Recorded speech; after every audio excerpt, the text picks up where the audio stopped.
بسم اللہ الرحمن الرحیم۔ السلام علیکم ورحمۃ اللہ وبرکاتہ۔ ہم یہ اقرار کرتے ہیں کہ اللہ کے سوا کوئی عبادت کے لائق نہیں، اور کروڑوں درود و سلام حضور خاتم النبیین صلی اللہ علیہ وآلہ وسلم پر، ان کی آل پر، جو سید الانبیاء اور خاتم النبیین ہیں۔ اللہ رب العزت ہماری جان، اولاد، مال اور ایمان میں اضافہ فرمائے، اور ہر قسم کی زمینی و آسمانی شر سے ہماری حفاظت فرمائے۔ معزز سامعین، آج ہم مسجد اقصیٰ کے بارے میں تفصیلی معلومات حاصل کریں گے، اسی لیے ویڈیو کو مکمل دیکھیے گا۔ مسجد اقصیٰ مسلمانوں کا قبلہ اول اور خانہ کعبہ اور مسجد نبوی کے بعد تیسرا مقدس ترین مقام ہے۔ مسجد اقصیٰ حقیقت میں مسلمانوں کی میراث ہے جو تاریخی اور مذہبی حقائق سے ثابت ہے، مگر یہ جس جگہ پہ تعمیر کی گئی، یہود کے موقف کے مطابق اس جگہ پہ پہلے سلیمانی ہیکل تھی۔ مسلمانوں کے یروشلم شہر پہ قبضہ کرنے کے بعد یہ مسجد تعمیر کی گئی۔ حالانکہ قرآن میں سفر معراج کے باب میں اس مسجد کا ذکر ہے، گویا یہ مسجد حضور نبی کریم علیہ السلام کی بعثت سے بھی پہلے موجود تھی۔ متعدد روایات کے مطابق خانہ کعبہ کے بعد دوسری عبادت گاہ الاقصیٰ تعمیر ہوئی تھی۔ مسجد کا تعلق اللہ کی عبادت سے ہے، اور ہر نبی کو عبادت کے لیے مسجد کی ضرورت تھی۔ یہاں تک درست ہے کہ موجودہ دور میں اس مسجد کی معروف نسبت حضرت سلیمان علیہ السلام کے ساتھ ہے، حتیٰ کہ ایک روایت کے مطابق اس مسجد کو حضرت سلیمان علیہ السلام نے جنات سے تعمیر کرایا، لیکن اسے کلیہ ہیکل سلیمانی قرار دینا تاریخی اعتبار سے غلط ہے۔ ہیکل کا لفظ رہائش گاہ، محل یا دربار کے لیے استعمال ہوتا ہے۔ گمان غالب ہے کہ نبی اللہ سلیمان علیہ السلام نے اپنی رہائش کا حجرہ بھی مسجد میں ہی بنا رکھا ہو، اور اپنے متابعین کا اجتماع بھی مسجد میں ہی کرتے ہوں۔ اس لحاظ سے اس مسجد کو ہیکل سلیمانی یعنی سلیمان علیہ السلام کا محل یا دربار کے نام سے منسوب کر دیا گیا ہو۔ حالانکہ یہ مسجد فی الواقع زمین پر دوسری تعمیر ہونے والی مسجد ہے۔ مقامی مسلمان اسے مسجد الاقصیٰ یا حرم قدسی شریف کہتے ہیں۔ یہ مشرقی یروشلم میں واقع ہے، جس پہ اسرائیل کا قبضہ ہے۔ یہ یروشلم کی سب سے بڑی مسجد ہے، جس میں 5000 نمازیوں کی گنجائش ہے، جبکہ مسجد کے صحن میں بھی ہزاروں افراد نماز ادا کر سکتے ہیں۔ 2000 میں الاقصیٰ انتقاضہ کے آغاز سے بعد سے یہاں غیر مسلموں کا داخلہ ممنوع ہے۔ حضرت محمد صلی اللہ علیہ وآلہ وسلم سفر معراج کے دوران مسجد حرام سے یہاں پہنچے تھے، اور مسجد اقصیٰ میں تمام انبیاء کی نماز کی امامت کرنے کے بعد براق کے ذریعے 7 آسمانوں کے سفر پر روانہ ہوئے۔ قرآن مجید کی سورہ اسرائیل میں اللہ تعالیٰ نے اس مسجد کا ذکر ان الفاظ میں کیا ہے: پاک ہے وہ ذات جو اپنے بندے کو رات ہی رات میں مسجد حرام سے مسجد اقصیٰ لے گئے، جس کے آس پاس ہم نے برکت دے رکھی ہے، اس لیے کہ ہم اسے اپنی قدرت کے بعض نمونے دکھائیں۔ یقیناً اللہ تعالیٰ ہی خوب سننے والا اور دیکھنے والا ہے۔ حدیث کے مطابق دنیا میں صرف 3 مسجدوں کی جانب سفر کرنا باعث برکت ہے، جن میں مسجد حرام، مسجد اقصیٰ اور مسجد نبوی شامل ہے۔ البتہ شیعہ روایات کے مطابق ان 3 مساجد کے علاوہ مسجد کوفہ بھی بافضیلت ترین مساجد میں شامل ہے۔ حضرت ابو ذر رضی اللہ عنہ سے روایت ہے کہ رسول کریم صلی اللہ علیہ وآلہ وسلم سے انہوں نے پوچھا کہ زمین میں سب سے پہلی مسجد کون سی بنائی گئی؟ تو نبی کریم علیہ السلام نے فرمایا مسجد حرام، بیت اللہ۔ تو میں نے کہا اس کے بعد کون سی ہے؟ تو نبی کریم علیہ السلام فرمانے لگے مسجد اقصیٰ۔ میں نے سوال کیا کہ ان دونوں کے درمیان کتنا عرصہ ہے؟ تو رسول اللہ صلی اللہ علیہ وآلہ وسلم نے فرمایا کہ 40 سال۔ پھر جہاں بھی تمہیں نماز کا وقت آ جائے نماز پڑھ لو، کیونکہ اسی میں فضیلت ہے۔ مسجد اقصیٰ مسلمانوں کا قبلہ اول ہے، اور معراج میں نماز کی فرضیت کے بعد 16 سے 17 ماہ تک مسلمان مسجد اقصیٰ کی جانب رخ کر کے ہی نماز ادا کرتے تھے۔ پھر تحویل قبلہ کا حکم آنے کے بعد مسلمانوں کا قبلہ خانہ کعبہ ہو گیا۔ بیت المقدس کی اسلامی تاریخ سیدنا ابراہیم علیہ السلام سے شروع ہوتی ہے، جبکہ آپ نے عراق سے فلسطین کی طرف ہجرت فرمائی اور وہاں کے شہر الخلیل میں پڑاؤ ڈالا۔ سیدنا ابراہیم کے بڑے فرزند سیدنا اسماعیل نے مکہ آباد کیا، اور آپ کے دوسرے فرزند سیدنا اسحاق کے فرزند سیدنا یعقوب نے بیت المقدس اور مسجد اقصیٰ کو تعمیر کیا۔ اس کے چند سالوں بعد جب حضرت یوسف مصر کے بادشاہ بنے تو انہوں نے اپنے والدین اور تمام بھائیوں کو مصر بلا لیا، جہاں وہ خوب بڑھے، پھلے اور پھولے، اور اس طرح مصر میں ان کی آبادی تیزی سے پھیلتی رہی۔ اس کے سینکڑوں سال بعد جب مصر پہ فرعون رمسیس کی حکومت قائم ہوئی اور اس نے بنی اسرائیل پہ ظلم و ستم کی انتہا کر دی، تو حضرت موسیٰ نے اللہ کے حکم سے بنی اسرائیل کو لے کر فلسطین کی طرف ہجرت کی۔ فرعون نے ان کا پیچھا کیا لیکن بحر احمر میں ڈبو دیا گیا۔ پیارے دوستو، اللہ کے جلیل القدر پیغمبر حضرت موسیٰ علیہ السلام اپنی قوم کو لے کر برسوں صحرائے سینا میں پھرتے رہے، اور یہاں ہی انہوں نے اپنی قوم کے لیے ایک خیمہ نصب کیا تھا جہاں ان کی قوم عبادت کرتی تھی۔ یہ خیمہ 45 فٹ لمبا، 5 فٹ چوڑا اور 15 فٹ اونچا تھا۔ حضرت جالوت کے زمانے میں یہ خیمہ ایسے ہی رہا۔ اس زمانے میں یہود اس خیمے کی طرف رخ کر کے عبادت کرتے تھے، گویا وہ خیمہ ان کا قبلہ تھا۔ پھر 47 قبل مسیح میں حضرت داؤد علیہ السلام نے خیمہ عبادت کو بیت المقدس میں کوہ سیون میں ایک جگہ مستقل نصب کر دیا، اور اس جگہ کا نام بیت ایل یعنی اللہ کا گھر پڑ گیا۔ یہاں اللہ تعالیٰ حضرت داؤد علیہ السلام سے ہم کلام ہوا۔ حضرت داؤد علیہ السلام کے بیٹے پیغمبر حضرت سلیمان علیہ السلام نے یروشلم میں معبد تعمیر کروایا جسے ہیکل سلیمانی کہا جاتا ہے۔ تاریخ بتاتی ہے کہ جب بخت نصر نے بیت المقدس پہ حملہ کیا تو اس نے بیت المقدس کو مکمل تاراج اجاڑ دیا۔ حضرت سلیمان علیہ السلام کی باقیات کو لوٹ لیا، محلات کو تباہ کیا اور ہیکل سلیمانی میں موجود کتب کو جلا دیا، جس میں تورات کے اصل نسخے بھی شامل تھے، اور انبیاء علیہ السلام کو قتل یعنی شہید کر دیا تو رب تعالیٰ نے بخت نصر پہ عذاب نازل کیا اور اس کی شکل و صورت کو مسخ کر دیا۔ حضرت وہاب بن منبع فرماتے ہیں کہ بے شک بخت نصر کے چہرے کا مسخ پہلے شیر کی شکل و صورت میں ہوا، پس شیر درندوں کا بادشاہ بن گیا۔ پھر بخت نصر کا مسخ تبدیل یعنی اللہ تعالیٰ نے اس کی شکل تبدیل کر دی، گدھ کی شکل میں ہوا، اور پھر گدھ پرندوں کا بادشاہ بن گیا۔ پھر بخت نصر کا مسخ بیل کی شکل و صورت میں ہوا، پس بیل چوپایوں کا بادشاہ بن گیا۔ بخت نصر کا یہ مسخ 7 سال تک رہا، لیکن اس کا دل انسان کا ہی رہا۔ اسی وجہ سے وہ تمام مسخ شدہ صورتوں میں بھی انسانی سوچ اور طرز عمل کو اپنائے رہا اور حکومت کرتا رہا، جو اس وقت بھی اس کے پاس تھی۔ پھر اللہ تبارک و تعالیٰ نے بخت نصر کو انسانی شکل عطا کر دی تو اس کی روح بھی لوٹا دی۔ صدی لکھتے ہیں کہ جب بخت نصر کو حق تعالیٰ نے دوبارہ انسانی شکل عطا کی تو اس کو بادشاہت بھی لوٹا دی۔ چنانچہ اس وقت بخت نصر کے نزدیک حضرت دانیال علیہ السلام اور ان کے ساتھی سب سے زیادہ باعزت تھے، جن کو بخت نصر اسیران بیت المقدس کے طور پہ قید کر کے عراق لے کر آیا تھا، کیونکہ یہودیوں کو اس قربت سے شدید حسد تھا۔ پس یہودی امراء بخت نصر سے کہنے لگے کہ دانیال علیہ السلام جب پانی پی لیتے ہیں تو ان کا پیشاب پر سے اختیار ختم ہو جاتا ہے۔ یہ بات اس وقت ان میں بہت آر مایوب سمجھی جاتی تھی۔ بخت نصر نے اس بات کو جاننے کی خاطر یہودی امراء حضرت دانیال علیہ السلام کی دعوت کے ساتھ بلائے، پھر انہوں نے کھانا کھایا اور پانی پیا۔ دوسری طرف بخت نصر نے دربان کو حکم دیا کہ کھانا کھانے کے بعد حاضرین میں سے پہلے جو بھی پیشاب کرنے کے لیے باہر نکلے اسے کلہاڑے سے قتل کر دینا، چاہے وہ پیشاب کرنے والا یہی کیوں نہ کہے کہ میں بخت نصر ہوں۔ بس تم اس سے کہنا کہ تو جھوٹ بولتا ہے، کیونکہ بخت نصر نے مجھے تیرے قتل کرنے کا حکم دیا ہے۔ چنانچہ کھانا ختم ہوا تو سب حاضرین میں سے بخت نصر پہلے پیشاب کی شدت کی وجہ سے بے قرار ہو کر پہلے کھڑا ہوا، جو اس کو اچانک ہی اتر آیا تھا، لہٰذا وہ باہر نکلنے لگا تو دربان اس پر کم روشنی کی وجہ سے حملہ آور ہوا۔ تو بخت نصر بولا میں بخت نصر ہوں۔ تو دربان بولا کہ تو جھوٹ بولتا ہے، بادشاہ نے مجھے تیرے قتل کا حکم دیا ہے، اور اس پر کلہاڑے کا وار کر دیا، جس سے بخت نصر ہلاک ہو گیا۔ اس کے توحیدی ہونے کے متعلق وہاب بن منبع فرماتے ہیں کہ بعض یہود و نصارہ میں اختلاف پایا جاتا ہے کہ وہ موت سے قبل ایمان لایا تھا یا نہیں، مگر بعض یہودی علماء کہتے ہیں کہ اس نے انبیاء کو شہید کیا اور بیت المقدس کو تاراج کیا، لہٰذا اللہ تعالیٰ نے اس کی توبہ کو قبول نہ کیا اور وہ کافر ہی بنا۔ فلسطین آ کر بنو اسرائیل نے طرح طرح کی نافرمانیاں شروع کر دیں، جس کی وجہ سے اللہ تعالیٰ نے انہیں وادی تیہ میں 40 سال تک کے لیے بھٹکا دیا۔ اسی دوران سیدنا موسیٰ علیہ السلام اور سیدنا ہارون علیہ السلام نے عمالقہ جو اس وقت بیت المقدس پر قابض تھے ان سے جنگ کی اور بیت المقدس کے علاقے کو فتح کیا، اور ان کے بعد سیدنا طالوت کی قیادت میں ایک جنگ لڑی گئی جس میں سیدنا داؤد نے جالوت کو قتل کیا، اور اس طرح فلسطین کے سارے علاقے پر سیدنا طالوت کی حکومت قائم ہو گئی۔ طالوت کے بعد سیدنا داؤد بادشاہ بنے، اور ان کے بعد ان کے فرزند سیدنا سلیمان کی زبردست حکومت فلسطین کے پورے علاقے پر قائم ہو گئی۔ لیکن سیدنا سلیمان کے بعد ان کا بیٹا بادشاہ بنا۔ وہ انتہائی عیاش اور بد کردار تھا۔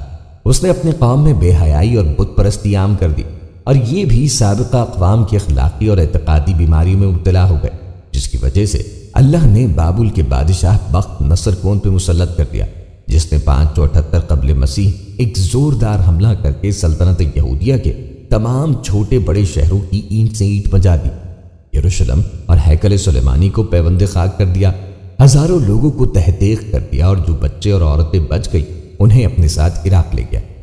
بخت نصر کی موت کے بعد وہ قیدی 70 سال بعد واپس فلسطین آ گئے اور انہوں نے شہر یروشلم کو پھر آباد کیا اور چھوٹی موٹی ریاست تشکیل دی، لیکن پھر ان میں وہی خرابیاں رونما ہو گئیں جس کی وجہ سے کبھی یونانیوں نے، کبھی بابلوں اور کبھی رومیوں نے انہیں غلام بنا لیا۔ حضرت عیسیٰ کے زمانے میں ان کے عوام ہی نہیں، علماء کا طبقہ بھی اس قدر گمراہ تھا کہ شرک، بدکاری، انبیاء کے قتل اور شراب نوشی وغیرہ کو گناہ تک بھی نہیں سمجھتا تھا۔ انہیں یہودی علماء ربیوں اور فریسیوں نے سیدنا عیسیٰ کو قید کرانے اور پھر سولی پہ چڑھانے کے لیے طرح طرح کی سازشیں کی اور کس قدر نیچ حرکتیں کی، اس کی کچھ تفصیل موجودہ انجیلوں میں بھی مل سکتی ہے۔ سیدنا عیسیٰ علیہ السلام کے رفع سما کے بعد سن 70 میں اللہ تعالیٰ نے ان پر رومی حاکم ٹیٹس کو مسلط کر دیا، جس نے 1,33,000 یہودیوں کو قتل کر دیا۔ 67,000 کے قریب غلام بنا لیے گئے، جنہیں بھوکے درندوں کے سامنے کھانے کے لیے ڈالا گیا۔ اٹلی اور یونان کے ایمپی تھیٹرز میں ان یہودی غلاموں کو نشانہ درست کرنے کے لیے لٹکایا گیا۔ یروشلم اور ہیکل سلیمانی کی اینٹ سے اینٹ بجا دی گئی اور خوبصورت لڑکیوں کو فاتحین کے لیے چن لیا گیا۔ اس کے بعد یہود 1750 سال تک پھر کبھی سرزمین میں آباد نہیں ہو سکے۔ 17 ہجری بمطابق 638 کو جب مسلمانوں نے حضرت ابو عبیدہ بن جراح کی ماتحتی میں ملک شام کو فتح کیا تو بیت المقدس کا بھی محاصرہ کر لیا۔ بیت المقدس کے پوپ نے، جس کا نام سرفانیوس تھا، مسلمانوں کے سامنے یہ شرط رکھی کہ اگر آپ کے امیر المومنین بذات خود یہاں تشریف لائیں گے تو میں شہر کی چابیاں ان کے حوالے کر دوں گا۔ چنانچہ سیدنا عمر بن خطاب نے اپنے غلام کے ساتھ بیت المقدس کا سفر کیا اور بیت المقدس کے بطریق میں شہر کی چابیاں سیدنا عمر بن الخطاب کے حوالے کی۔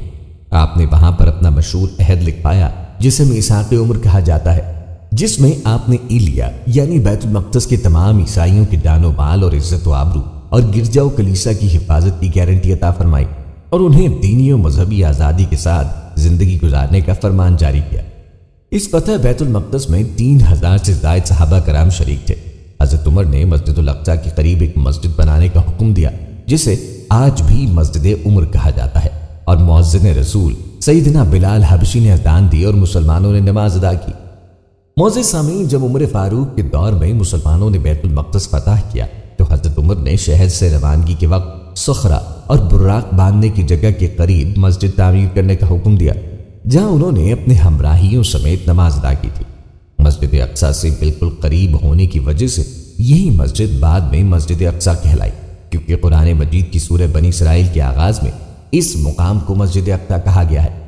اس دور میں بہت سے صحابہ نے تبلیغ اسلام اور اشاعت دین کی خاطر بیت المقدس میں اقامت اختیار کی۔ مسجد اقصیٰ کا بانی حضرت یعقوب کو مانا جاتا ہے اور اس کی تجدید حضرت سلیمان علیہ السلام نے کی۔ بعد میں خلیفہ عبد الملک بن مروان نے مسجد اقصیٰ کی تعمیر شروع کرائی اور خلیفہ ولید بن عبد الملک نے اس کی تعمیر مکمل کی اور اس کی تزئین و آرائش کی۔ عباسی خلیفہ ابو جعفر منصور نے بھی اس مسجد کی مرمت کرائی۔ پہلے صلیبی جنگ کے بعد جب عیسائیوں کا بیت المقدس پہ قبضہ ہو گیا تو انہوں نے مسجد اقصیٰ میں بہت رد و بدل کی۔ انہوں نے مسجد میں رہنے کے لیے کئی کمرے بنا لیے اور اس کا نام معبد سلیمان رکھا، نیز متعدد دیگر عمارتوں کا اضافہ کیا جو بطور جائز ضرورت اور اناج کی کوٹھیوں کے استعمال ہوتی تھیں۔ انہوں نے مسجد کے اندر اور مسجد کے ساتھ ساتھ گرجا بھی بنا لیا۔ سلطان صلاح الدین ایوبی نے 1187 میں فتح بیت المقدس کے بعد مسجد اقصیٰ کو عیسائیوں کے تمام نشانات سے پاک کیا اور محراب اور مسجد کو دوبارہ تعمیر کیا۔ مسجد اقصیٰ کے نام کا اطلاق پورے حرم قدسی پر ہوتا تھا، جس میں سب عمارتیں، جن میں اہم ترین قبۃ الصخرہ ہے جو اسلامی تعمیر کے شاندار نمونوں میں شامل ہے۔ تاہم آج کل یہ نام حرم کے جنوبی جانب والی بڑی مسجد کے بارے میں کہا جاتا ہے۔ 637 ہجری میں بیت المقدس فتح ہونے کے بعد حضرت عمر بن الخطاب رضی اللہ عنہ نے یہودیوں کو بیت المقدس کی زیارت کی اجازت دی، جبکہ اس سے پہلے عیسائیوں نے ان پہ پابندی لگا رکھی تھی۔ عیسائیوں نے یہودیوں سے حد درجے بغض کی بنا پر ڈوم آف راک، جس کے اوپر قبۃ الصخرہ ہے جو ایک چٹان سے بنا ہوا ہے، کو کچرے سے ڈھک دیا تھا، کیونکہ یہودی اس کو مقدس مانتے ہیں۔ اس چٹان کے اوپر سے کچرا امیر المومنین حضرت عمر رضی اللہ عنہ نے اپنے ہاتھ سے صاف کیا۔ مسلمانوں کے نزدیک اس کی اہمیت یہ ہے کہ رسول کریم صلی اللہ علیہ وآلہ وسلم معراج والی رات اس چٹان پر سے براق کے ذریعے آسمانوں کو اڑے تھے۔ پھر جب بھی صلیبی جنگ کے بعد عیسائی بیت المقدس پہ قابض ہوئے تو مسلمانوں اور یہودیوں کا قتل عام کیا۔ سلطان صلاح الدین ایوبی رحمہ اللہ علیہ کے بیت المقدس فتح کرنے کے بعد اور بعد میں طویل عرصے تک سلطنت عثمانیہ کے زمانے میں یہودی قلیل تعداد میں رہے، لیکن عیسائی ظلم و ستم اور ذلت و خواری والی زندگی سے بہتر حالت میں رہے۔ 19ویں صدی میں یورپ اور روس میں یہودیوں کے خلاف عیسائیوں میں شدید نفرت اور مظالم پھر سے ابھرے۔ ان حالات میں یہودیوں نے عیسائیوں کے ظلم سے تنگ آ کر نقل مکانی کی۔ جرمنی، مشرقی یورپ اور روس سے یہودی لاکھوں کی تعداد میں بے گھر ہو گئے۔ ان کی بڑی تعداد امریکہ، برطانیہ اور کچھ فلسطین میں آ گئے۔ اس کے بعد پھر ایک تحریک نے جنم لیا۔ اس تحریک کا مقصد یہودیوں کے لیے اپنا ملک قائم کرنا تھا اور اس کے لیے انہوں نے فلسطین کو چنا۔ یہ تحریک یورپ، امریکہ اور فلسطین میں زور پکڑتی گئی اور یہودیوں نے بڑی تعداد میں فلسطین میں آباد ہونا شروع کر دیا اور یہاں زمینیں خریدنے لگے۔ یہ سلطنت عثمانیہ کا آخری زمانہ تھا۔ پہلی جنگ عظیم 1914 سے 1918 تک سلطنت عثمانیہ نے جرمنی کا ساتھ دیا، اور جب جرمنی ہار گیا تو برطانیہ نے سلطنت عثمانیہ کا شیرازہ بکھیر کے رکھ دیا اور مختلف علاقے مختلف یورپی طاقتوں کے قبضے میں آ گئے۔ فلسطین پر برطانیہ کا قبضہ کہا جاتا ہے کہ 1917 میں برطانیہ کے وزیر خارجہ نے ایک اعلان کیا جس کو بیلفور ڈیکلریشن کہا جاتا ہے۔ اس میں کہا گیا کہ برطانیہ فلسطین میں آزاد یہودی ریاست قائم کرنے میں مدد کرے گا۔ برطانیہ نے ان کو وہاں آباد ہونے اور منظم کرنے میں مدد دی۔ جب فلسطین کے عرب مسلمانوں میں یہودیوں کے خلاف شدید رد عمل پیدا ہونے لگے اور دونوں کے درمیان میں شدید جھڑپیں ہونے لگیں تو برطانیہ نے فلسطین سے جانے کا فیصلہ کیا اور اقوام متحدہ سے اس علاقے کے مستقبل کے بارے میں فیصلہ کرنے کا کہا۔ اقوام متحدہ نے 1947 میں فیصلہ کیا کہ فلسطین کو 2 ریاستوں میں تقسیم کیا جائے۔ مغربی علاقہ جہاں یہودیوں کی اکثریت آباد تھی وہاں یہودی اسرائیل کی ریاست قائم کریں اور مشرقی علاقے میں فلسطینی عرب مسلمانوں کی ریاست قائم ہو جائے، جبکہ بیت المقدس اقوام متحدہ کے کنٹرول میں رہے۔ یہودیوں نے تو اس فارمولے کو قبول کر لیا، جبکہ فلسطینی مسلمانوں اور عرب ممالک نے اپنے درمیان میں ایک یہودی ریاست کے قیام کو یکسر مسترد کر دیا۔ یہودیوں نے 14 مئی 1948 کو اسرائیل کے قیام کا اعلان کیا تو اسرائیل اور عرب ممالک کے درمیان میں جنگیں چھڑ گئیں۔ یہ جنگیں 1967 تک چلی۔ جنگ کی شروعات میں اسرائیل نے مغربی بیت المقدس پہ قبضہ کر لیا اور فلسطین کے کچھ اور علاقے بھی اپنے قبضے میں لے لیے۔ بقیہ فلسطین کے مختلف علاقوں پر مصر، شام، لبنان اور اردن کا قبضہ ہو گیا۔ بیت المقدس کا مشرقی علاقہ جس میں حرم شریف اور مسجد اقصی سمیت مقدس مقامات ہیں اردن کے قبضے میں تھا۔ یہ صورتحال 1967 تک قائم رہی۔ 1967 کی عرب اسرائیل جنگ کے اختتام پر اسرائیل کا پورے فلسطین پہ قبضہ ہو گیا۔ مقدس مقامات تاریخ میں پہلی مرتبہ یہودیوں کے قبضے میں آ گئے۔ معزز دوستوں، مسجد اقصی خلفائے راشدین، خلافت بنو امیہ، خلافت بنو عباسیہ میں مسلمانوں کے ماتحت رہی۔ جب خلافت بنو عباسیہ رو بزوال ہونے لگی تو عالم اسلام میں کئی چھوٹی موٹی سلطنتیں وجود میں آ گئیں، جن میں سے ایک سلجوقی سلطنت تھی جو فلسطین اور شام میں تھی، اور دوسری شیعہ رافضی فاطمی سلطنت تھی جو مصر میں قائم تھی۔ یہ نہایت ہی بدترین حکومت تھی۔ اس نے سنی سلجوقی سلطنت پہ حملے شروع کر دیے، اس لیے کہ بیت المقدس انہی کے زیر انتظام تھا۔ بالآخر انہوں نے بیت المقدس کو سلجوقیوں سے چھین ہی لیا۔ جب یورپ کے عیسائیوں نے دیکھا کہ 2 مسلمان ریاستیں بیت المقدس کے لیے آپس میں لڑ رہی ہیں تو انہوں نے 493 ہجری بمطابق 1099 میں ایک زبردست حملہ کر کے بیت المقدس پہ قبضہ کر لیا۔ بیت المقدس کا فاطمی گورنر افتخار الدولہ مالی فدیہ دے کے بھاگ گیا اور تمام مسلمانوں کو اس شیعہ خبیث نے صلیبیوں کے حوالے کر دیا، جنہوں نے ہزاروں مسلمانوں کو شہید کر دیا۔ عزتیں لوٹی گئیں، بچے، بوڑھے، عورتیں، کسی کو بھی نہیں بخشا گیا۔ عین مسجد اقصی کے اندر وہ قتل و خون کا بازار گرم کیا گیا کہ الامان والحفیظ۔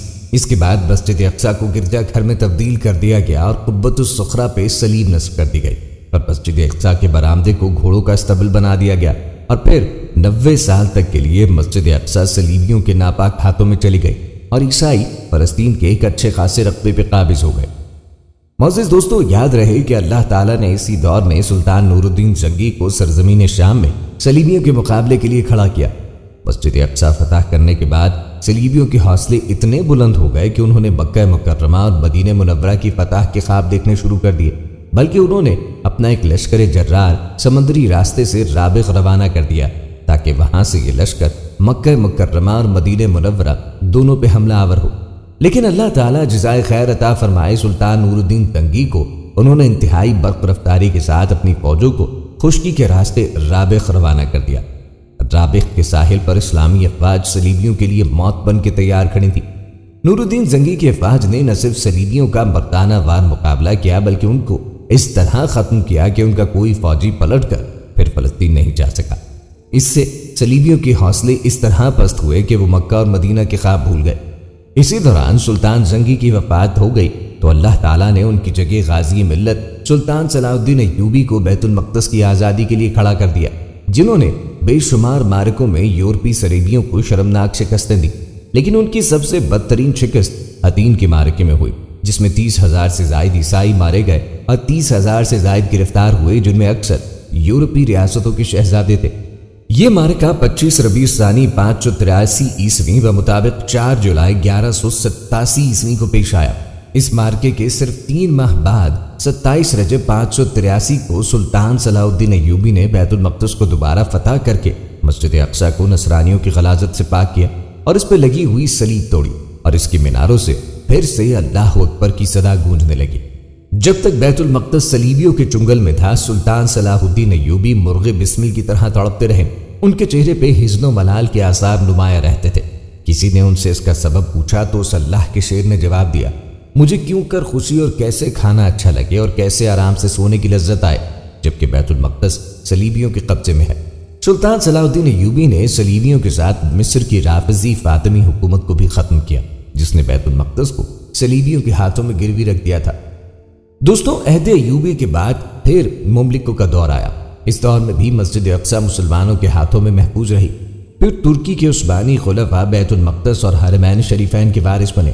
انہوں نے بھی مسجد اقصی اور حرمین کی بے مثال خدمت کی۔ 19ویں صدی کے اوائل تک یہود کی بیت المقدس یا فلسطین کے علاقے میں کوئی آبادی نہیں تھی۔ تقریباً 1750 سال تک ان کا اس مقدس سرزمین پہ کوئی وجود باقی نہیں رہا۔ 1838 سے سرزمین میں ان کی دلچسپی شروع ہو گئی اور اکا دکا یہودی خاندان فلسطین کی طرف ہجرت کرنے لگے۔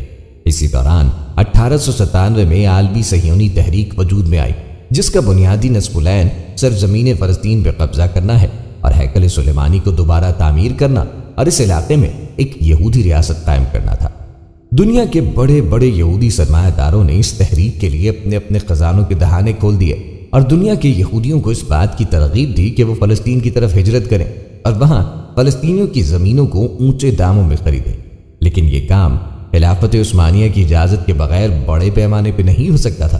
اسی لیے صہیونی تحریک کا عالمی صدر ڈیوڈور ہرٹزل خلافت عثمانیہ کے سربراہ سلطان عبدالحمید ثانی سے ملاقات کے لیے استنبول گیا، لیکن صہیونیوں کے پلان پر عمل کرتے ہوئے غدار ملت مصطفیٰ کمال اتا ترک نے سلطنت عثمانیہ کو زبردستی اس جنگ میں داخل کر دیا۔ ادھر برطانیہ نے عربوں کو ترکوں کے خلاف بھڑکا کر انہیں عظیم عربی سلطنت کا خواب دکھایا، جس سے متاثر ہو کر شریف مکہ حسین بن عبداللہ نے ترکوں سے بغاوت کا اعلان کیا۔ یہ وہی شریف مکہ ہے جس کی اولاد آج بھی اردن پہ حکومت کر رہی ہے اور لارنس آف عربیہ نے کئی عرب بدو قبائل کو ترکی افات کے خلاف بھڑکا دیا، جس کی وجہ سے سارا عرب خلافت عثمانیہ سے باغی ہو کر برطانیہ اور فرانس کی سازشوں کا شکار ہو گیا۔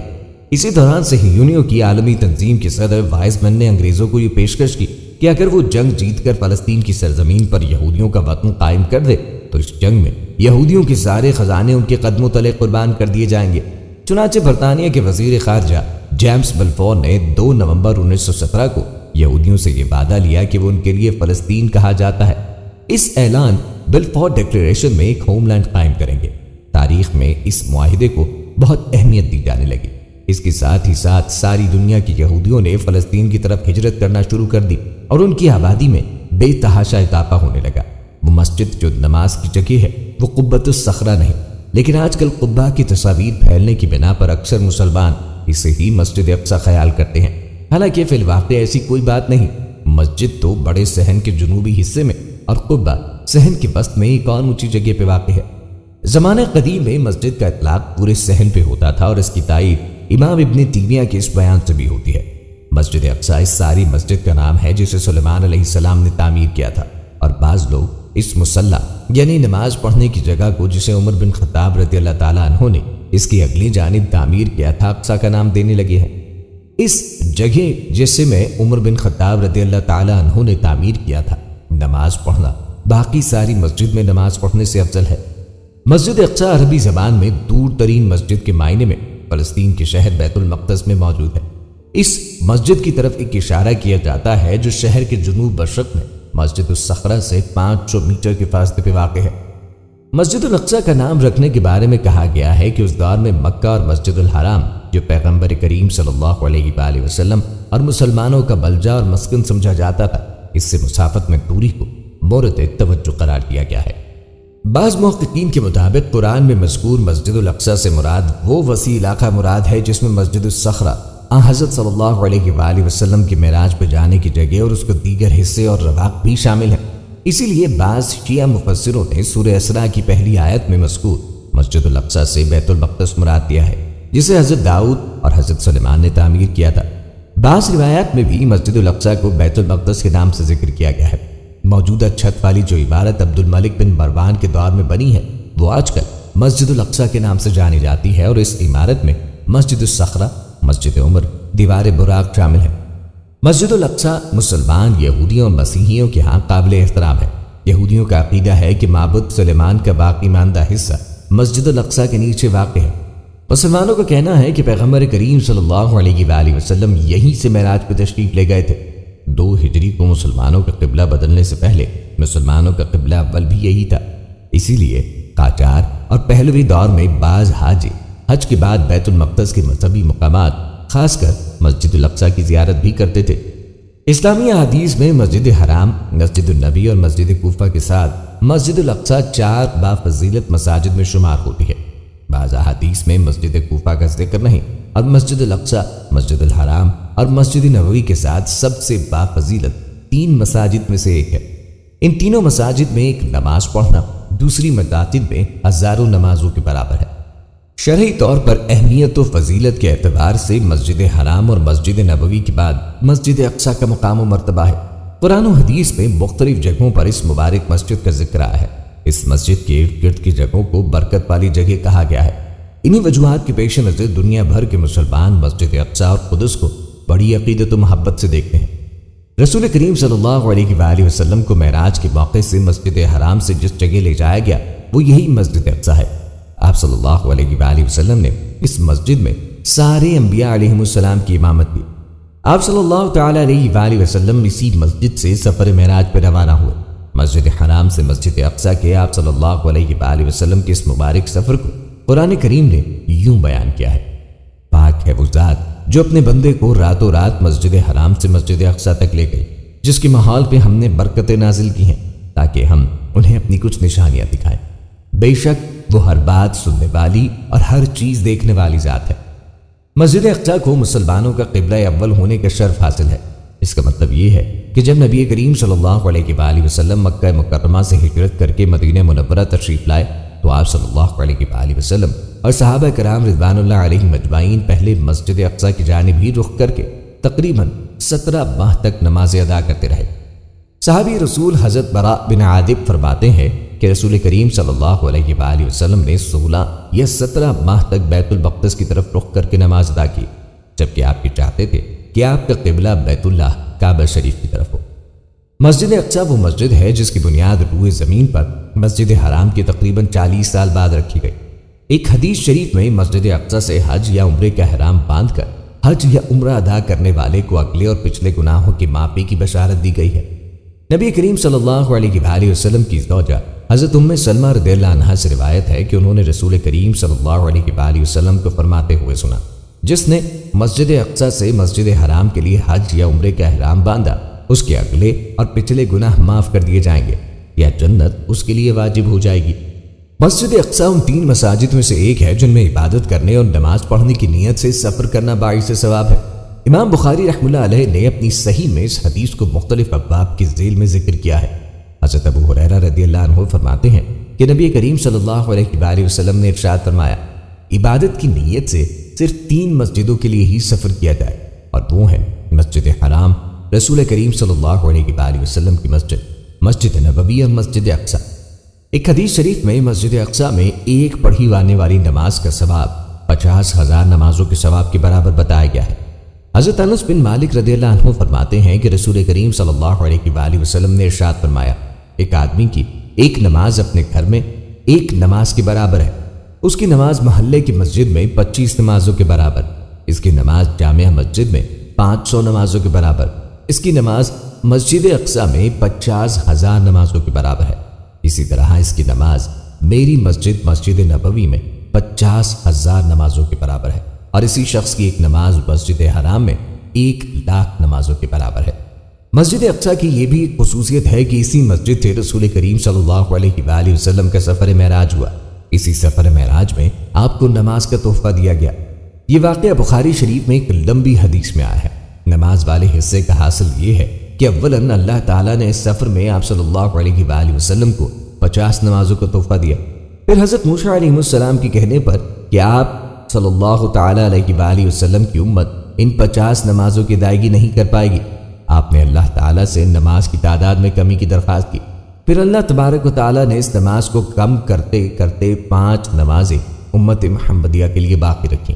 کہا جاتا ہے کہ سب سے پہلے حضرت داؤد علیہ السلام نے مسجد الاقصی کی جگہ ایک معبود بنایا، اور حضرت سلیمان نے اسے پایہ تکمیل تک پہنچایا، جسے معبد سلیمان، معبد یروشلم، معبد ایلیا اور بقعہ ایلیا کہا گیا۔ 19ویں اور 20ویں صدی عیسوی کا کہنا ہے کہ بیت المقدس مسلمانوں کے توسط فتح ہونے سے پہلے مسجد الاقصی کے علاقے میں حضرت مریم کے نام سے ایک کلیسا بھی موجود تھا۔ پہلی صدی ہجری کے ماخذ کے مطابق موجودہ مسجد الاقصی پہلی صدی ہجری کو امویوں کے دور میں تعمیر ہوئی۔ 8ویں صدی ہجری کے مورخ ابن کثیر کا کہنا ہے کہ اس مسجد کی تعمیر 66 ہجری کو بنو امیہ کا خلیفہ عبد الملک بن مروان حکومت نے 65 سے 66 ہجری کے دور حکومت میں شروع کروائی اور 73 ہجری کو پایہ تکمیل تک پہنچی۔ بعض نے اس کی تاسیس کی نسبت ولید بن عبد الملک کی طرف دی ہے۔ ابن کثیر لکھتا ہے، عبد الملک نے اس لیے مسجد الاقصی اور دیگر اماکن کو تعمیر کیا تاکہ شامیوں کو حج جانے سے روک دے اور ان کو یہیں پر طواف کرنے پہ مجبور کرے، کیونکہ عبداللہ بن زبیر حج کو عبد الملک کے خلاف تبدیل کرنے اور حاجیوں سے اپنی بیعت لینے کے لیے استعمال کرتا تھا، اور روز عرفہ اور ایام منا میں خطبوں کے ذریعے عبد الملک اور اس کی نسل کے دادا حکم بن عاص پر پیغمبر کریم صلی اللہ علیہ وآلہ وسلم کی لعنت کی یاد دہانی کرا کر شام والوں کو اپنی طرف مائل کرتا تھا۔ مسجد الاقصی کی عمارت مستطیل شکل میں ہے، جس کی لمبائی 80 میٹر اور چوڑائی 55 میٹر ہے۔ مسجد کی عمارت 53 سنگ مرمر کے ستون اور 49 بنیادوں پر بنی ہوئی ہے۔ اسی طرح مسجد ایک بڑے ہال پہ مشتمل ہے جس کے درمیان میں ایک گنبد واقع ہے۔ مسجد الاقصی کی عمارت مختلف ادوار میں تعمیر و مرمت ہوئی ہے۔ بنی عباس، فاطمیون، ایوبی سلطنت اور عثمانی حکومت میں تعمیر و مرمت ہوئی۔ زلزلے کی وجہ سے مسجد الاقصی کی تخریب کے بعد دوبارہ تعمیر اور مرمت کی گئی ہے۔ اسی طرح ایک کتیبہ کے مطابق فاطمیوں کا خلیفہ الظاہر العزاز دین اللہ کے حکم سے مسجد الاقصی پہ ایک گنبد بنایا گیا، اور المستنصر دین اللہ کے حکم سے مسجد کے شمالی ایوان کی مرمت ہوئی۔ جب صلیبیوں نے 1099 بمطابق 583 ہجری میں بیت المقدس پہ ناجائز قبضہ کیا اور مسجد کے ایک حصے کو کلیسا بنا دیا، اور باقی حصے میں کچھ کو اپنی فوجیوں کی استراحت گاہ اور کچھ کو اپنی چیزوں کو ذخیرہ کرنے کے لیے گودام بنا دیا، لیکن صلاح الدین ایوبی نے 599 ہجری کو ان سے بیت المقدس کو واپس لے لیا اور مسجد کی مرمت کا اقدام کیا۔ محراب مسجد کو دوبارہ تعمیر کیا، اس کی گنبد پہ تزئین و آرائش کا کام کیا اور معروف لکڑی کا ممبر وہاں رکھوایا۔ سلطنت مملوک اور عثمانی نے بھی مسجد الاقصی کی مرمت کی ہے۔ اسلام اور ملت اسلامیہ کے خلاف یہودیوں کی دشمنی تاریخ کا ایک مستقل باب ہے۔ یہود مدینہ نے عہد رسالت مآب میں جو شورشیں اور سازشیں کی، ان سے تاریخ اسلام کا ہر طالب علم آگاہ ہے۔ گزشتہ 14 صدیوں سے پہلے یہود نے مسلمانوں کے خلاف بالخصوص اور دیگر انسانیت کے خلاف بالعموم معادلانہ رویہ اپنا رکھا ہے۔ 20ویں صدی کے حادثات و سانحات میں سب سے بڑا سانحہ مسئلہ فلسطین ہے۔ یہود و نصارہ نے یہ مسئلہ پیدا کر کے گویا اسلام کے دل میں خنجر گھونپ رکھا ہے۔ 1948 میں اسرائیل کے قیام کے بعد یورپ سے آئے ہوئے غاصب یہودیوں نے ہزاروں سال سے فلسطین میں آباد فلسطینیوں کو ان کی زمینوں اور جائیدادوں سے بے دخل کر کے انہی کیمپوں میں نہایت ابتر حالت میں زندگی بسر کرنے پہ مجبور کر دیا ہے۔ 21 اگست 1969 کو ایک آسٹریلوی یہودی ڈینس مائیکل روہان نے قبلہ اول کو آگ لگا دی، جس سے مسجد اقصی 3 گھنٹے تک آگ کی لپیٹ میں رہی اور جنوب مشرقی جانب عین قبلے کی طرف کا بڑا حصہ گر پڑا۔ محراب میں موجود ممبر بھی نظر آتش ہو گیا، جسے صلاح الدین ایوبی نے فتح بیت المقدس کے بعد نصب کیا تھا۔ دراصل یہودی اس مسجد کو ہیکل سلیمانی کی جگہ تعمیر کردہ عبادت گاہ سمجھتے ہیں اور اسے گرا کر دوبارہ ہیکل سلیمانی تعمیر کرنا چاہتے ہیں، حالانکہ وہ کبھی بھی بذریعہ دلیل اس کو ثابت نہیں کر سکے کہ ہیکل سلیمانی یہیں تعمیر تھا۔ گزشتہ نصف صدی سے زائد عرصے کے دوران اسرائیلی یہودیوں کی جارحانہ کارروائیوں اور جنگوں میں ہزاروں لاکھوں فلسطینی مسلمان شہید، زخمی یا بے گھر ہو چکے ہیں، اور لاکھوں افراد مقبوضہ فلسطین کے اندر یا آس پاس کے ملکوں میں کیمپوں کے اندر قابل رحم حالت میں زندگی بسر کر رہے ہیں، اور اقوام متحدہ اور اس کی کرتا دھرتا امریکہ اور یورپ کے ممالک یہودیوں کے سرپرست اور پشتبان بنے ہوئے ہیں۔ معزز دوستوں، احادیث کی روح سے قرب قیامت وہاں اسلام کا غلبہ ہوگا۔ ایمان اور اہل ایمان فتنوں کے اس دور میں شام کے علاقے میں ہی ہوں گے۔ نبی کریم صلی اللہ علیہ وآلہ وسلم نے شام اور اہل شام کے لشکر کا ساتھ دینے کی ترغیب دی، کیونکہ اس دور میں ان کی حفاظت کی ذمہ داری اللہ رب العزت نے لی ہوگی۔ یہ حضرت مہدی اور حضرت عیسیٰ علیہ السلام کا لشکر ہوگا، اور آخری وقت میں ملت اسلامیہ کا مرکز و محور ارض مقدسہ ہوگی۔ قیامت سے قبل مدینہ منورہ ویران ہو جائے گا اور ارض مقدسہ آباد ہو جائے گا۔ یہ زمانہ بڑی لڑائیوں اور فتنوں کا ہوگا۔ اس کے بعد دجال کا خروج ہوگا۔ دجال عراق اور شام کے درمیان میں سے نکلے گا، اور یہ فتنہ اس امت کا بہت بڑا فتنہ ہے، جس سے ہر نبی نے اپنی امت کو ڈرایا ہے، مگر دجال مکہ مدینہ، کوہ طور اور بیت المقدس میں داخل نہ ہو سکے گا۔ دوستوں، احادیث کی روشنی میں حضرت عیسیٰ علیہ السلام کا نزول بھی انہی علاقوں میں سے ہوگا۔ آپ کا نزول دمشق کے مشرق سفید مینار کے پاس ہوگا، اور اس دجال کو قتل کریں گے۔ فتنہ یاجوج و ماجوج کی ہلاکت اور انتہا بھی بیت المقدس کے قریب جبل الخمر کے پاس ہوگی۔ قیامت سے پہلے ایک آگ لوگوں کو دھکیلتی ہوئی میدان محشر شام کی طرف لے کے آئے گی۔ وہ آگ صبح، دوپہر اور شام ہر وقت ان کے ساتھ ہوگی، حتیٰ کہ وہ انہیں میدان محشر تک پہنچا دیں گے۔ شام محشر و منچر کی سرزمین ہے، اور یہ بات تم غور سے سن لو کہ جس قیامت کے دن ایک پکارنے والا فرشتہ اسرافیل سور پھونک کر ایک قریبی جگہ صخرہ بیت المقدس سے پکارے گا، یہ پکارنے والا فرشتہ اسرافیل یا جبرائیل ہوگا، اور یہ پکار نفخہ ثانیہ ہوگا، جس سے لوگ میدان محشر میں جمع ہو جائیں گے، اور قریبی جگہ جہاں سے یہ ندا ہوگی، اس سے بعض نے صخرہ بیت المقدس سے مراد لیا ہے۔ یہ بات روز روشن کی طرح آیا ہے کہ قیامت اس وقت تک برپا نہ ہوگی جب تک یہودیوں کو صفحہ ہستی سے نہ مٹا دے۔ آج تمام یہودی اپنے مقتل اسرائیل میں جمع ہو رہے ہیں۔ قیامت سے پہلے یہ وقت ضرور آئے گا کہ مسلمان یہودیوں کو چن چن کے قتل کریں گے، اور ایک بار پھر قیامت کے قریب اللہ کے حکم سے حضرت امام مہدی اور حضرت عیسیٰ کی ظہور کے بعد مسلمانوں کا قبلہ اول بیت المقدس ایک مومن جماعت کے ہاتھوں فتح کرے گا۔ دوستوں، آج کے موجودہ حالات کے پیش نظر یہ بات واضح ہے کہ مسلمانوں کو چاہیے کہ وہ قبلہ اول کی حفاظت اور آزادی کے لیے ہم وقت تیار رہیں۔ عزت و شان کے اعتبار سے پہلی مسجد حرام ہے، پھر مسجد نبوی، اور تیسرے نمبر پہ مسجد اقصی ہے۔ تینوں مساجد کا ذکر قرآن مجید میں ملتا ہے، اور پھر آقا کریم صلی اللہ علیہ وآلہ وسلم نے ان کی خصوصی عظمت کو بھی بیان فرمایا۔ مسجد اقصی مدینۃ القدس کے دامن کوہ میں بنائی گئی۔ اس کا نام بیت المقدس ہے، یعنی پاک کرنے والا گھر، جس میں گناہوں سے پاکی حاصل کی جاتی ہے۔ یہ پہلا قبلہ اور تیسرا حرم شریف ہے، اور رحمت عالم سرور کائنات محمد مصطفیٰ صلی اللہ علیہ وآلہ وسلم کے سفر معراج کا راستہ ہے۔ ان تین مساجد میں سے ایک ہے جن کے علاوہ کسی مسجد کی طرف ثواب و تعظیم کی نیت سے سفر نہیں کیا جا سکتا۔ روئے زمین پہ مسجد حرام خانہ کعبہ کے بعد یہ دوسری قدیم ترین مسجد ہے، جہاں آج بھی الحمدللہ 5 وقتہ نماز باجماعت کے علاوہ جمعہ، عیدین اور تراویح، تہجد، اعتکاف اور درس و تدریس کا اہتمام ہے۔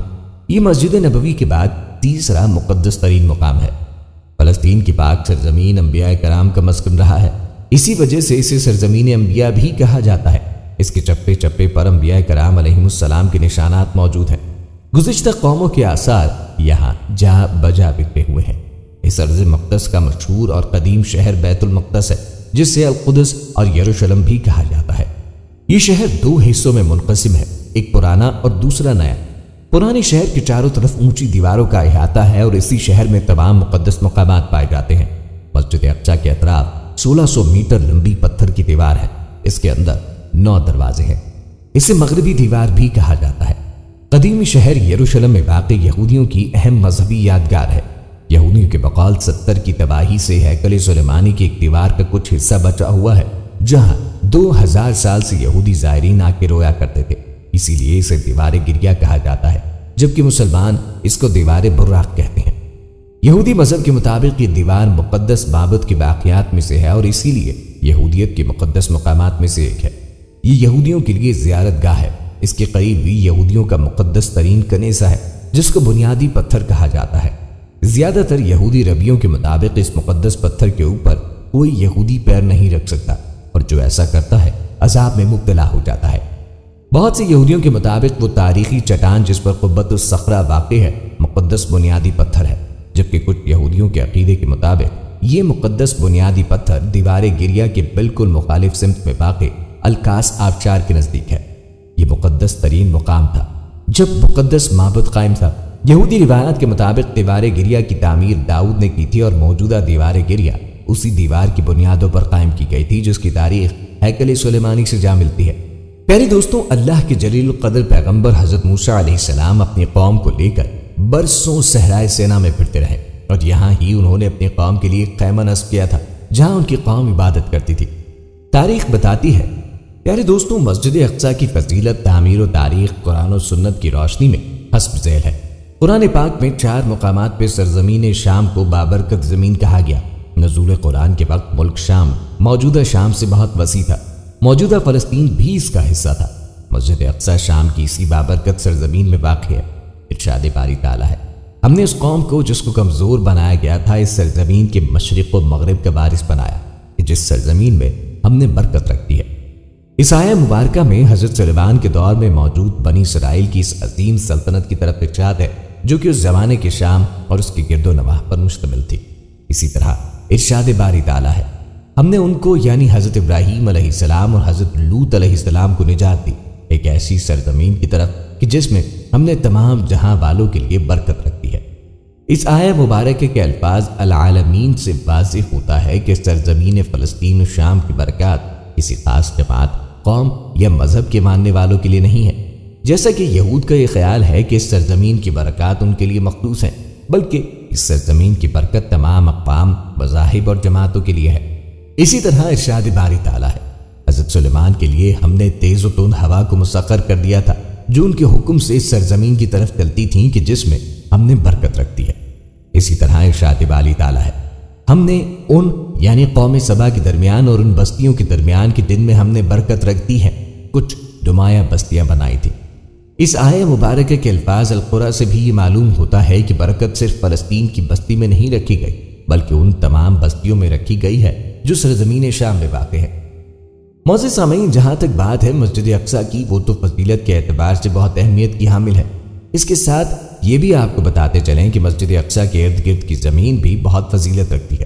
اس کا اندازہ قرآن مجید کی آیہ مبارکہ سے ہوتا ہے کہ اللہ رب العزت قرآن کریم میں فرماتے ہیں، پاک ہے وہ ذات جو لے گئی اپنے بندے کو ایک رات میں مسجد حرام سے مسجد اقصیٰ تک کہ جس کے ارد گرد ہم نے برکت رکھ دی ہے۔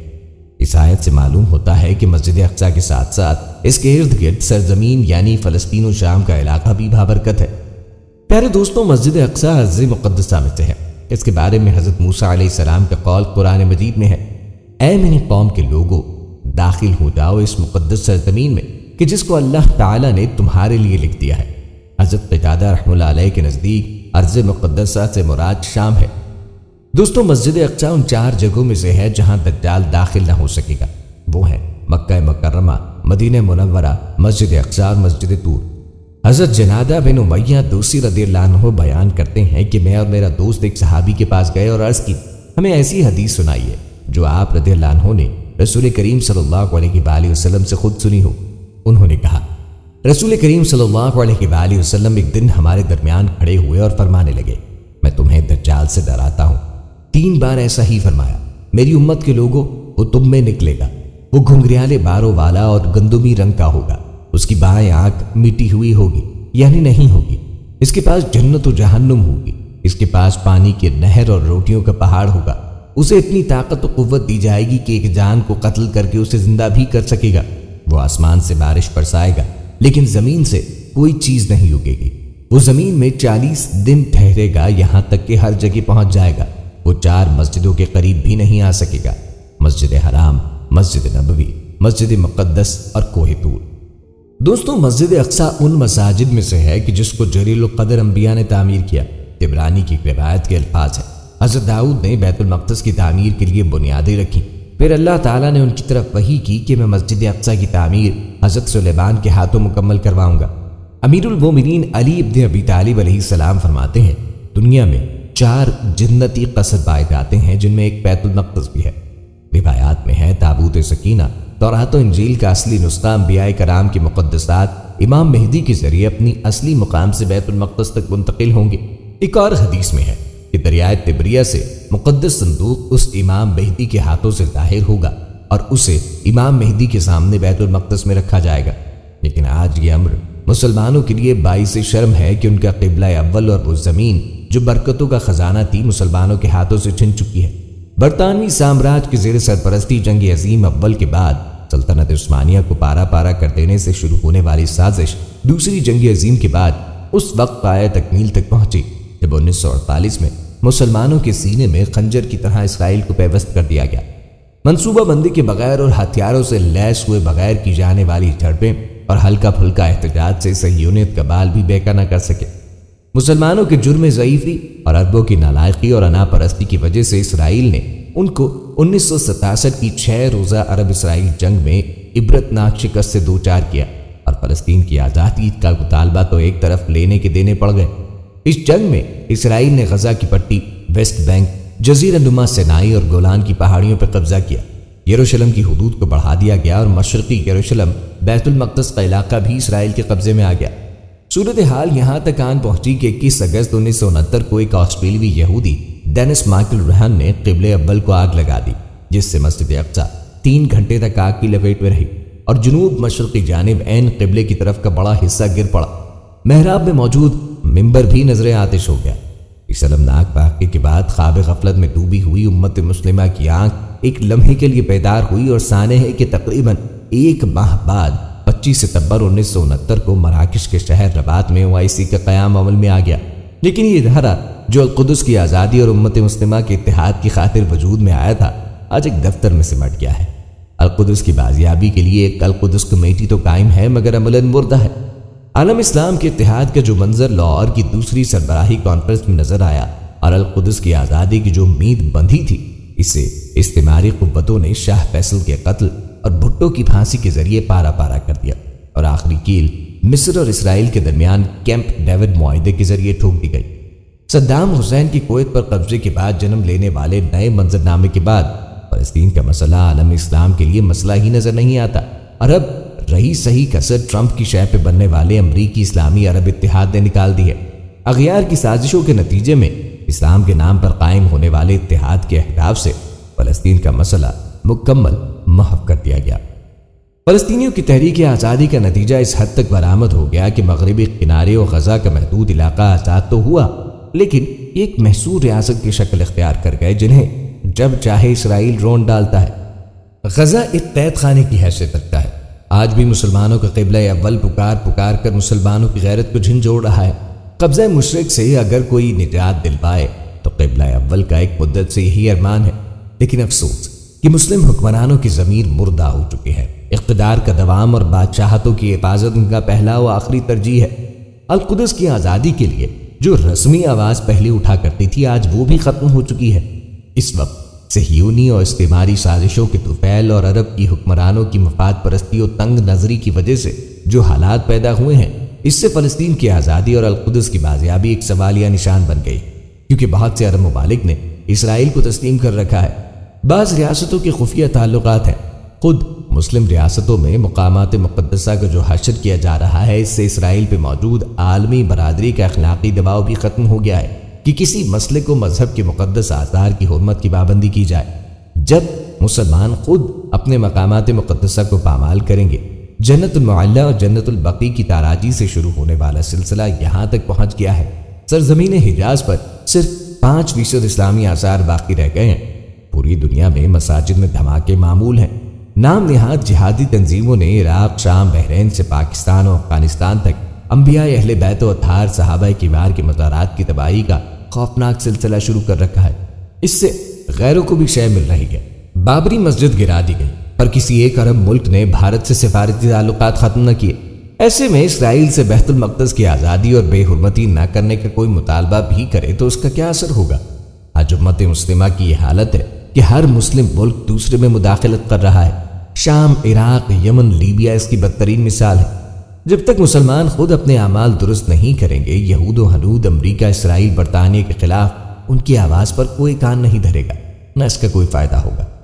ماہ رمضان کی مقدس ساعتوں میں یوم القدس حمایت مظلومین منانے کا مقصد عالمی ضبور کو جھنجھوڑنا اور مسلم حکمرانوں کو خواب غفلت سے بیدار کرنا ہے، تاکہ مسلمانوں کے سینے پہ لگے گہرے گھاؤ کا علاج کیا جا سکے اور دنیا بھر کے مظلوموں کے حق میں آواز بلند کر کے ایمانی اور دینی فریضے کو پورا کیا جا سکے، کیونکہ جو ظلم پہ لعنت نہ کرے آپ لعین ہے، جو جبر کا منکر نہیں وہ منکر دین ہے۔ مسجد اقصیٰ کی ارد گرد کی سرزمین بھی بابرکت ہے۔ ارشاد باری تعالیٰ ہے، پاک ہے وہ ذات جو لے گئی اپنے بندے کو ایک رات میں مسجد حرام سے مسجد اقصیٰ تک کہ جس کے ارد گرد ہم نے برکت رکھ دی ہے۔ اس آیت سے معلوم ہوتا ہے کہ مسجد اقصیٰ کے ساتھ ساتھ اس کے ارد گرد سرزمین یعنی فلسطین و شام کا علاقہ بھی بابرکت ہے۔ حضرت موسیٰ علیہ السلام کے قول قرآن مجید میں ہے، اے میری قوم کے لوگوں، داخل ہو جاؤ اس مقدس سرزمین میں کہ جس کو اللہ تعالیٰ نے تمہارے لیے لکھ دیا ہے۔ حضرت قتادہ رحمہ اللہ علیہ کے نزدیک ارض مقدسہ سے مراد شام ہے۔ مسجد اقصیٰ ان 3 مساجد میں شامل ہے کہ جن کا تبرک حاصل کرنے کے لیے یا ان میں نماز پڑھنے کے لیے یا ان کی زیارت کے لیے سفر کو مشروع قرار دیا گیا ہے۔ نبی کریم علیہ السلام کا ارشاد ہے، 3 مساجد کے علاوہ کسی جگہ کا قصد کر کے سفر کرنا جائز نہیں، میری اس مسجد کا یعنی مسجد نبوی کا، مسجد حرام اور مسجد اقصیٰ کا۔ صحیح حدیث میں مسجد اقصیٰ میں نماز پڑھنے کی بہت زیادہ فضیلت بیان ہوئی ہے۔ مسجد اقصیٰ ان 4 جگہوں میں سے ہے جہاں دجال داخل نہ ہو سکے گا۔ دوستوں، اسرائیل نے اب کھلم کھلا بیت المقدس کو اپنا دارالحکومت قرار دے دیا ہے اور استعماریت کا سرغنہ امریکہ بھی اپنا سفارت خانہ مشرقی یروشلم میں منتقل کر چکا ہے، جو عالمی قوانین اقوام متحدہ کی قراردادوں کی کھلی پامالی ہے اور صہیونیت کے ایجنڈے کی تکمیل کی جانب بہت بڑا قدم ہے۔ لیکن افسوس، مسلم حکمران اس جانب کوئی توجہ ہی نہیں دے رہے۔ انہیں اپنی حکومتوں اور اقتدار کے بچاؤ کی فکر تو ہے، لیکن عالم اسلام کے عظیم ورثے کی کوئی قدر نہیں۔ یہی عہد حاضر میں مسلمانوں کا سب سے بڑا المیہ ہے۔ مسلم حکمران یہ مت بھولیں کہ بیت المقدس کو فراموش کرنا اپنی تاریخ، عزت و غیرت و حمیت کو فراموش کرنا ہے۔ اگر انہوں نے اپنی روش نہ چھوڑی تو تاریخ انہیں بھی فراموش کر دے گی۔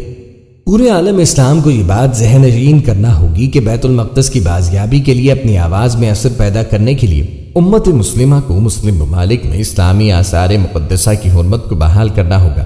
استعماری قوتوں اور اسلام دشمنوں کی دخل اندازیوں کے خلاف احتجاج اسی وقت کارگر ہوگا جب وہ ایک دوسرے کے ممالک میں مداخلت بند کریں گے، کسی مسلم ممالک کے مسئلے کو عالم اسلام کا مسئلہ سمجھتے ہوئے حل کریں گے، اقوام متحدہ میں ویٹو پاور حاصل کریں گے، OIC کے فورم کو مضبوط بنائیں گے، مشترکہ اقتصادی بلاک بنائیں گے، غریب مسلم ملکوں کا معیار بلند کرنے کے لیے مشترکہ کوششیں کریں گے، دہشت گردی و انتہا پسندی کو ناقابل برداشت سمجھتے ہوئے ایسا کرنے والوں کے خلاف مشترکہ کارروائی کریں گے۔ جب تک یہ خواب شرمندہ تعبیر نہیں ہوگا، عالم اسلام کے لیے کھویا ہوا عروج، کشمیر، فلسطین کی آزادی اور القدس کی بازیابی ناممکن ہے۔ بارگاہ عزدی میں دعا ہے، ایک مسلم حرم کی پاسبانی کے لیے، نیل کے ساحل سے لے کر تا بقا کے کاشغر، کیونکہ اتحاد و یکجہتی ہی وہ ہتھیار ہے جس کے ذریعے مسلمانان عالم قبلہ اول کو یہود کے پنجے سے چھڑا سکتے ہیں۔ مسلمانوں کے قبلہ اول عالم اسلام کی وحدت و یکجہتی کے لیے فریاد کر رہا ہے۔ سرخروئی انہی کا مقدر بنے گی جو اس پکار پہ لبیک کہیں گے۔ معزز دوستوں، امید ہے کہ آپ کو آج کی یہ ویڈیو پسند آئی ہوگی۔ مزید ویڈیوز کے لیے ہمارا چینل سبسکرائب کیجیے۔ ملتے ہیں اگلی ویڈیو میں، تب تک کے لیے فی امان اللہ۔